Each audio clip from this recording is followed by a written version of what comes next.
Chris Ockley here with Missouri Track Fanatic on the phone with Brian Hancock, the fifth-year senior vaulter at Mizzou from Monroe City.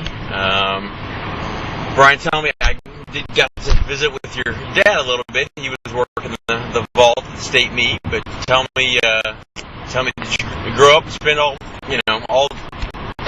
grow up all throughout childhood in Monroe City, and tell me about how you got started in sports and eventually got into track and field and pole vault. My dad always really pushed us to get involved in sports. Actually, just keep us at home more than anything. I was real big in football, basketball, and soccer for a lot of years. In all those sports, I was pretty athletic and managed to do pretty well. But I always wanted to get to the college level at some sport. Didn't really care what it was at that level. And he's 5'3", and at the time I was probably 4'6", I felt like. Because none of those sports are really having a whole lot of potential for me. And in my 7th grade year, I had a coach taught me and then traded for football team. And he wasn't even a coach, actually. He was he's a football there in Monroe City, and he's actually runs a tire shop in town, so he was a football there. He said, I was like, I need a football there, so we started after my 7th grade year, and it's pretty terrible for 7th grade year. 5, 6, I can remember a couple of weeks where people were high jumping as high as I was football playing. Yeah. And so we kept going. I kept getting at it because I really liked it. Had a lot of fun with it. So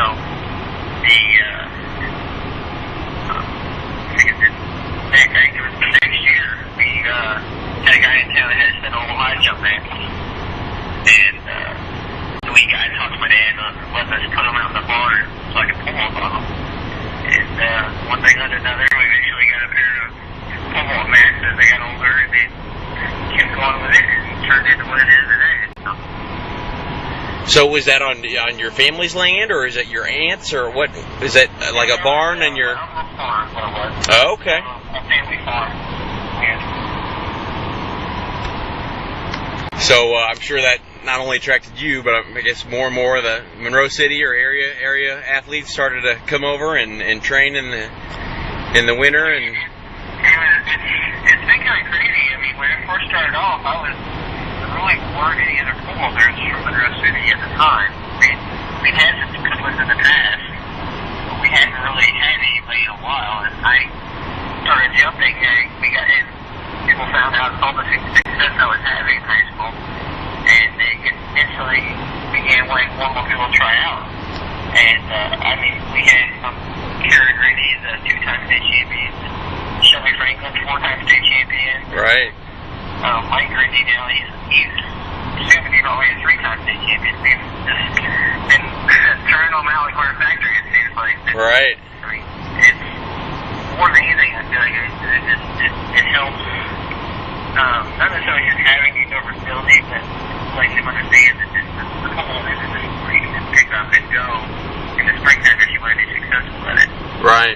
And work at it year round because it's so technical and so difficult. That overfilling really helped kind of orient that mindset with them. So I think that's why we've had such great success in football. Yeah.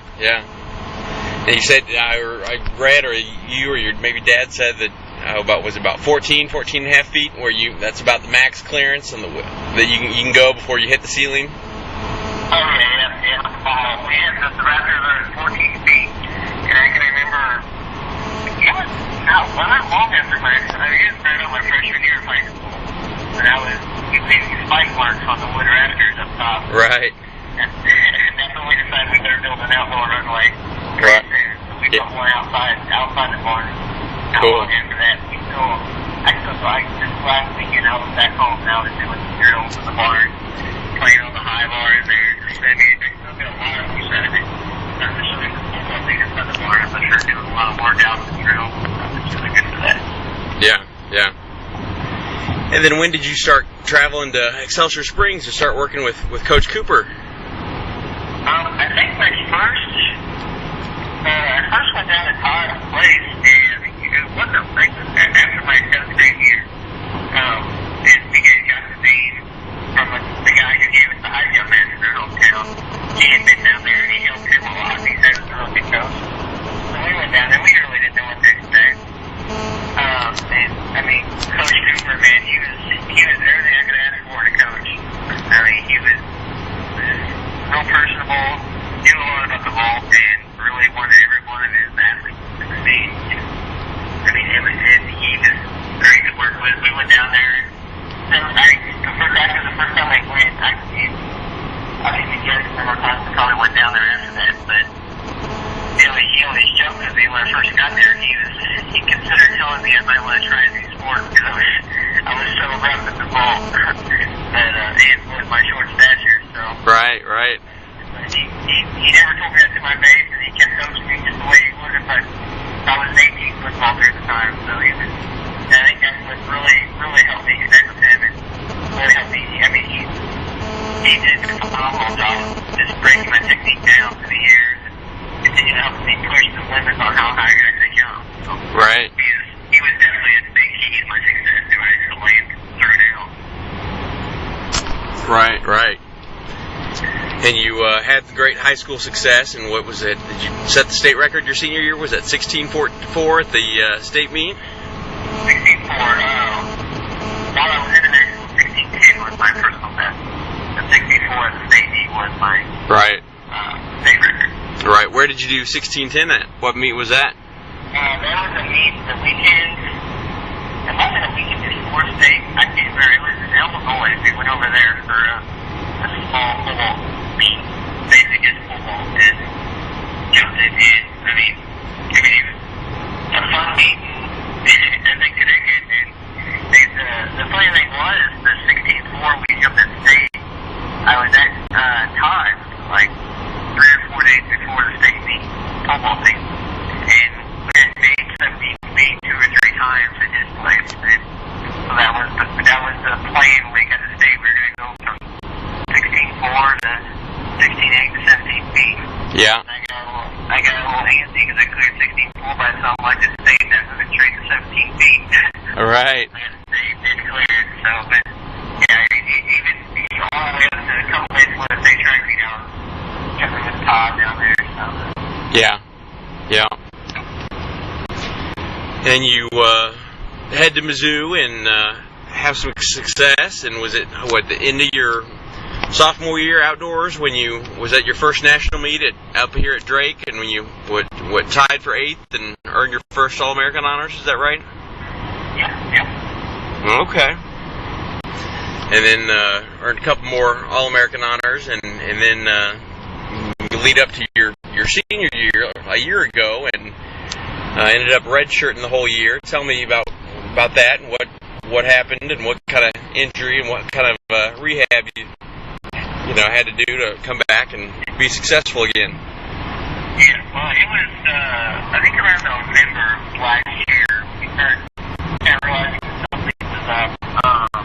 I think like pain in my low back, and it started off just as a minor, like more uncomfortable than really painful, and it just grew, and then we had our first black and gold meet just before Christmas break, and one jump, and we had to pull out. We didn't take any more jumps that day, and got real sharp shooting pain in my back. And we tried once the season kicked off. We jumped in 2 or 3 different meets, and each of those I couldn't bring any kind of speed into the match because my back was hurting so bad. So we went for a short approach, and we kind of knew that I wasn't going to get the nationals on a short approach. So the goal was either to take a rest and try and put something together for Big 12s, or to go ahead and redshirt. And we went ahead and got a CT scan before we made the decision. And when we got the CT scan, we realized that I had 2 stress fractures in my L5 vertebrae, and I kind of sealed the deal told him it was going to be a red shirt.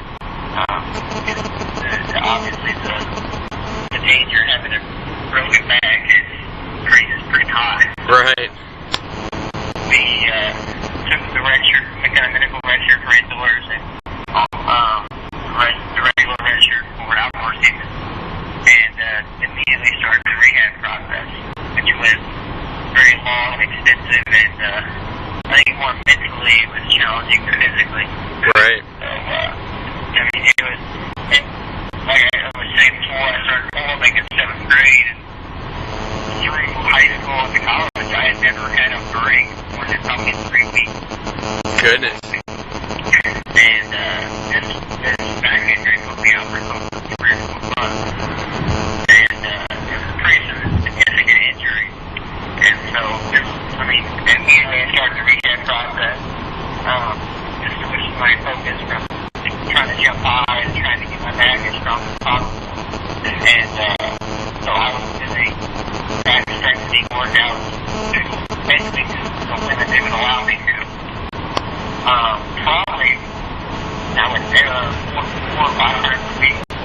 I was doing these workouts, and within, I think it was May last year when we finally started letting me pull balls again. And it was a long process of basically trying to strengthen my back muscle, and also we changed a little technique with my approach to kind of make sure my back would basically stay strong and wouldn't be having these injuries again. So, and the kind of neat thing was when we started changing this technique, my balls started getting a whole lot better. They started vaulting quite a bit higher more consistently when we did this. So, yeah, it was I think the whole recovery period was about 3 months. And after I started vaulting in May, I actually haven't had any curve between since. I give a lot of credit to Jenner Hill being the best artist of that there. And they worked their butt off to try and get me back to the league games. That's basically all I ever wanted to do. And all I could think about last year was getting back on the run leg. And they made it basically just made my senior year possible. Yeah. And you came back and broke your own school record indoors with 17.7 and a quarter or a half, or what? Yeah, something like that. I think it was 17.7 and 3/4. Okay. Yeah. 5:38. Okay. Metric conversion. And then outdoor this year you've the Tom Botts meet went 17.7 and put you there top what I think it was at the time it was second best mark in the country, and I think you're sitting the 8th or 10th on the performance list now. Tell me about how things went at preliminary round in Eugene a couple weeks ago. I guess they had some bad rain. Yeah, we had rain. It was pretty good. It was cold and rainy and windy the whole time we were there. Basically everything you don't want to happen, right? And it's been a much more challenging meet that I've ever been a part of. But I won't say it's probably one of the funnest meets I've ever been a part of. We got to the meet and it was pouring down rain, and when we were in the check-in, they were talking to us that if we couldn't get in that day, we were going to go in till tomorrow, or till the next day, I guess. And then if that didn't work, they were moving inside. And none of us wanted to make sure that they didn't get inside at all. So we talked to them that we could jump in if it was missing, fading a little bit. So we got out there to the track, basically at a normal time, and warmed up and stuff. And some of us weren't too bad, but about the time they put the bar up for the meet to start, it was cut loose, and the officials were trying to get the meet going.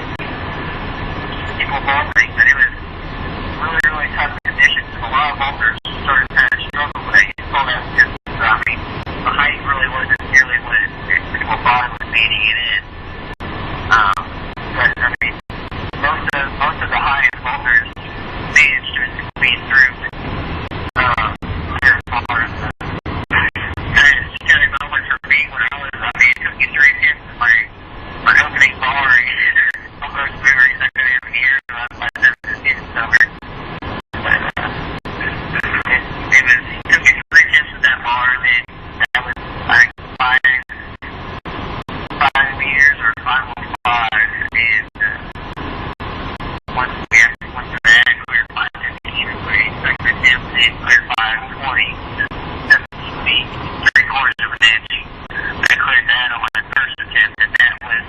deal, and basically if you cleared 17 feet in our region, you were automatically in.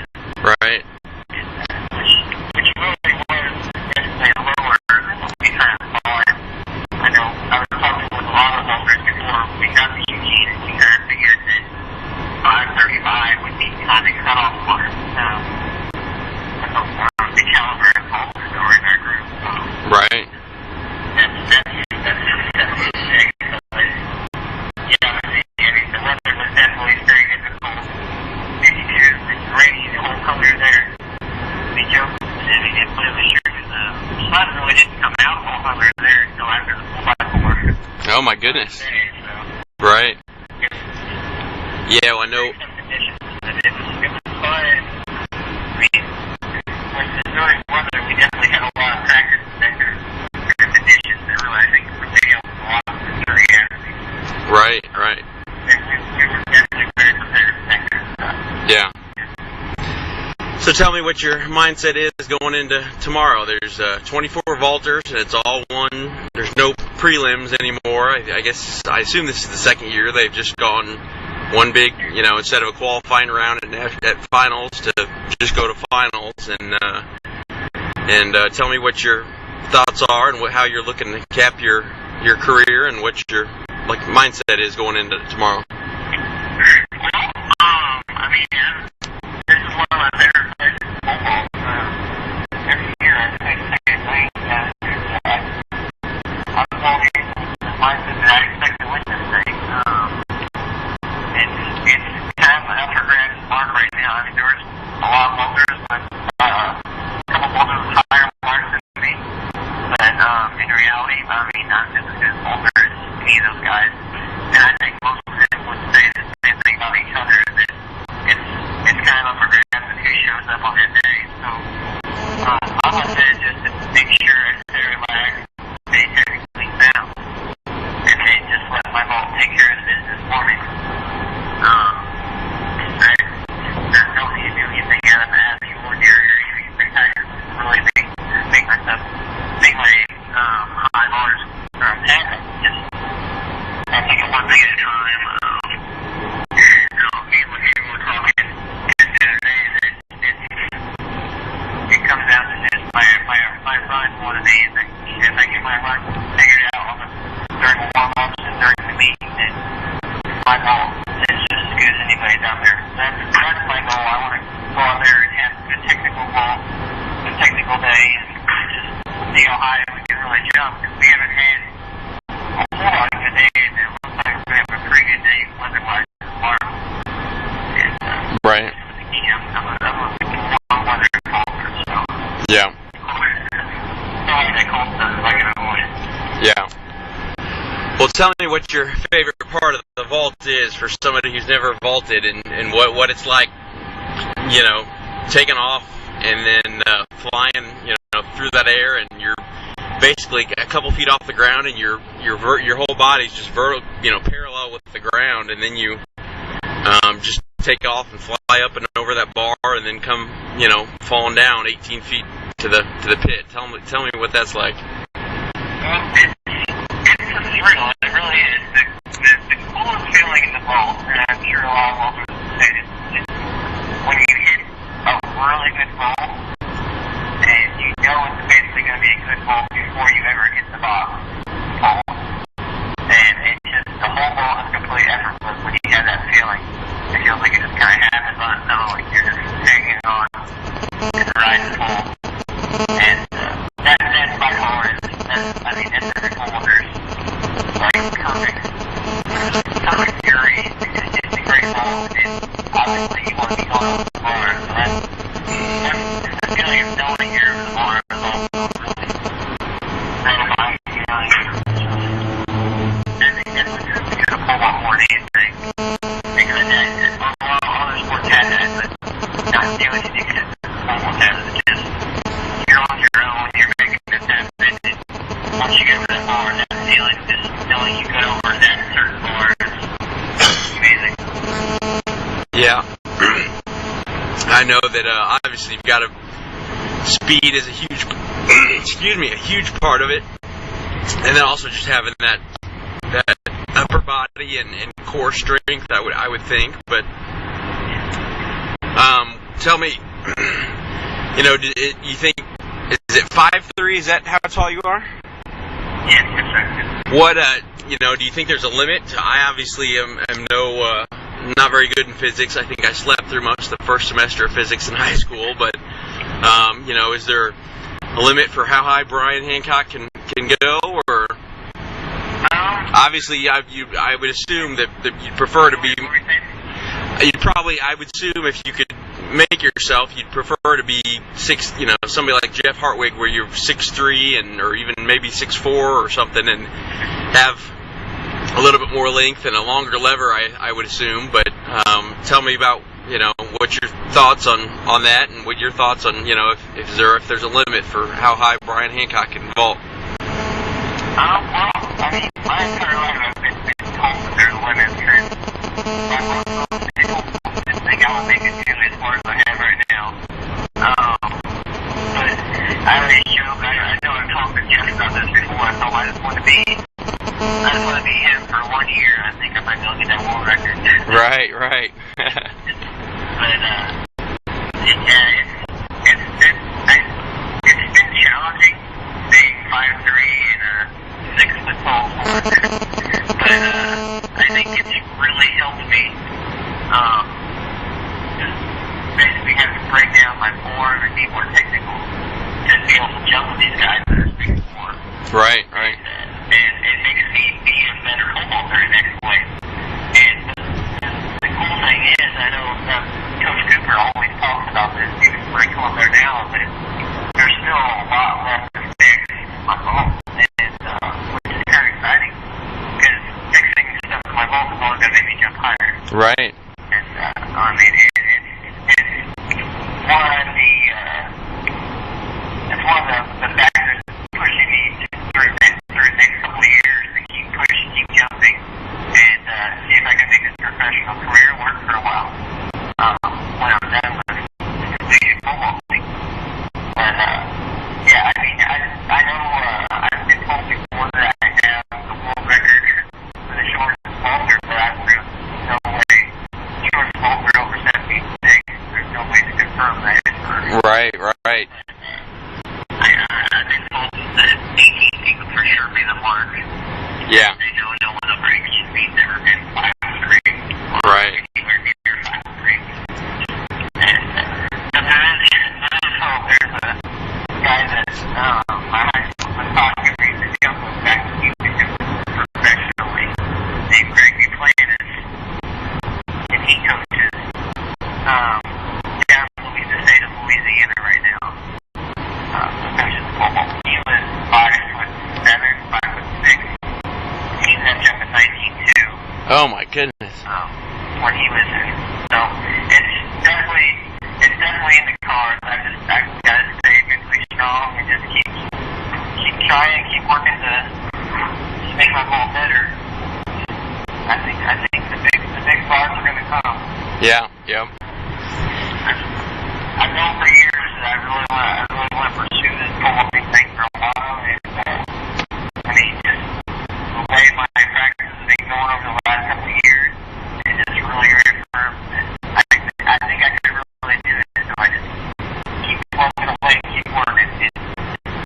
Like I said, it really helps having the support of all the coaching staff, and I mean, a lot of all the other footballers too, the ones that are already made it. I know Jeff has talked to me about the trials and tribulations that he went through in his career.